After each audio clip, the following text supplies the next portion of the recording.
You look at it from the standpoint of, I can't get out of the day-to-day grind. Well, maybe you don't have somebody who can free you up.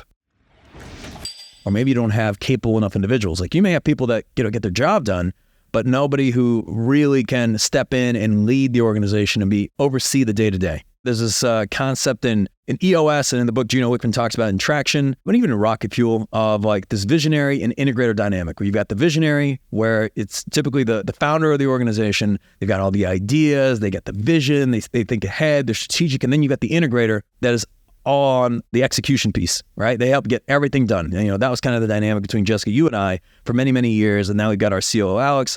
It's important to have the person who can think into the future, and then there's the person who works in the present and makes sure that everything gets done. And it's not them doing every task. I think sometimes people misunderstand this. It's not the person who does everything. They are the person accountable for overseeing that everything gets done.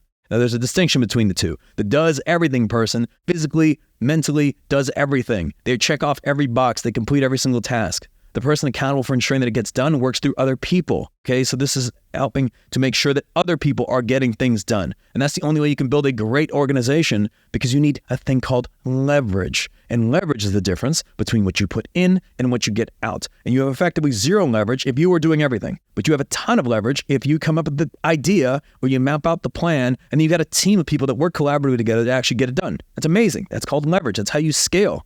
You think Elon Musk is overseeing the production of any single Tesla vehicle? Or you think that Tim Cook at Apple is overseeing the production of any single iPhone? Whether Tim is asleep or whether Tim is awake, iPhones get produced. And same thing with iPads and iMacs and Apple Watches, etc.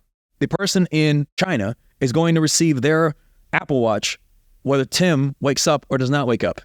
The same way someone in North Dakota will receive their iPad whether Tim is there or not. It's called leverage. That's what makes them one of the most valuable companies on the planet. So the goal is, how can we get things done through other people? And coming back to this, it starts with having the mindset that you do not have to do everything, and that you can build a team of really competent, capable individuals and empower them to be able to grow and lead other aspects of your organization.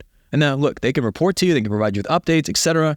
But I think it's letting go of the ego piece, that you are so valuable, that you are so needed, that you are so necessary, that everything relies on you. And instead of realizing that it's actually a strength when it's the opposite. I can come in and be useless. Well, we built a pretty good business. That makes me pretty proud. It makes me excited. I see a lot of firm owners that they're the chief rainmaker in their law firm, which is great. You put up awesome numbers. I'm giving you a high five for that. But you know what's really cool is when your team puts up awesome numbers.